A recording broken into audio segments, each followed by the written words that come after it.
Welcome to the Pain Relief Path podcast, where I dive into the vast world of chronic pain with the occasional help from knowledgeable guests from diverse disciplines that impact your chronic pain. I am your host, Dr. Pan Zhang, physical therapist turned chronic pain coach. I'm here to educate, empower, and encourage you to find your path to a pain-free life. Thank you for listening. Enjoy.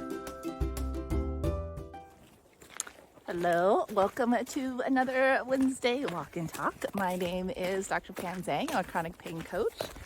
And in this episode, we are going to be talking about kind of stories and expectations all in one. So the reason why I am taping this one is because I had a really interesting conversation with a client today.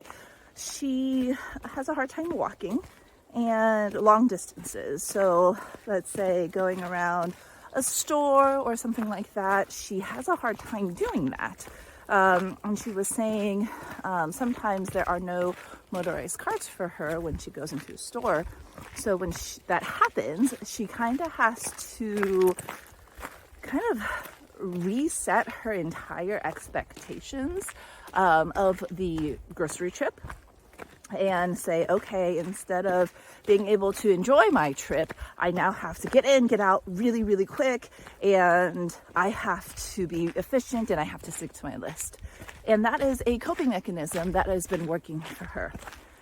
Now, the same client also really enjoys going out and taking her pups to a dog park where there are some hills and she has to kind of walk up and down some uneven surfaces. It's a dog park, right? And she said that she can be out there for 20 to 30 minutes at a time. Now, when I ask her how long she's usually in a store for, she's like, about 20 or 30 minutes. But for some reason, for her, walking in a store where the ground is flat and there are no hills and there's no uneven surfaces that she has to navigate is harder for her than walking in a dog park and walking up and down hills and things like that. And kind of have to really wonder why, because it is actually for this person physically more taxing to be walking around the dog park. But it really just comes down to her expectations of the activity. Like, is this something that she enjoys, or is this something just like something that she has to do, something that she has to check off the list? And when we talked about it like that, she was like, you're right. Like, I can walk around a dog park for 20 or 30 minutes and she might be sore and tired afterwards, but nothing like if she has to walk around the store hanging onto a grocery cart for 20 or 30 minutes. So why is this? And after talking to her, we kind of came to the conclusion, and I think this happens not just in her case, but in a lot of cases, that the expectation is when she goes to a grocery store and there's no cart available for her to scoot around in, then she, in her mind, is like, okay, I have to get ready to hurt after this trip because the contingency plan that I had, whereas, having a motorized cart available is not available. Versus going to the dog park, not having that even as an option and still being kind of okay afterwards. Like I said, she's sore, but she doesn't plan for a flare-up. She hasn't had a flare-up after the dog park for quite some time.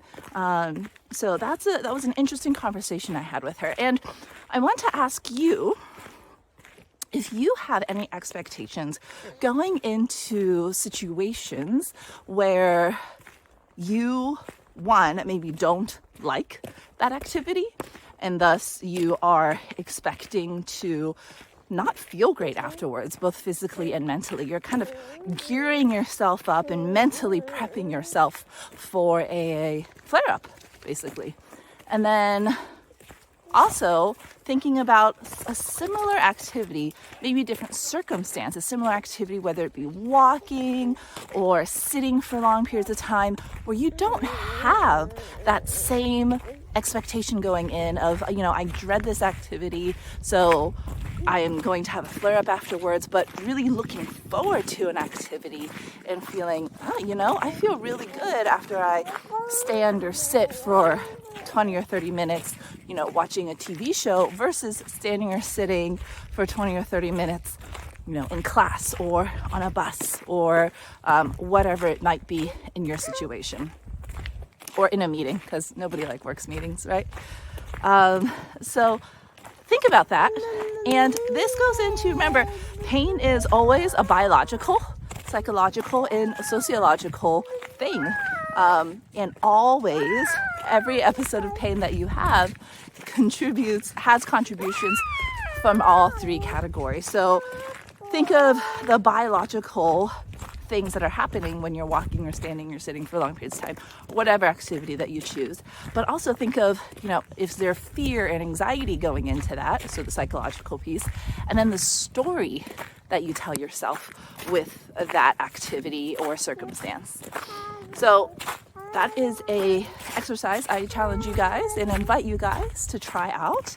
I would take two different instances, one that flares up your pain a little bit and you don't like that activity, and one with similar physical activities but that does not typically flare you up and something that you actually enjoy doing. Cool? So give that a shot. I would love to hear your responses and your circumstances and any revelations or challenges you might have with this activity. And until next week, we're signing off, and I hope you have a wonderful week. And Opal says hi too, as always. She's my buddy. So, all right, have a great week, you guys, and we'll catch you next time. Bye.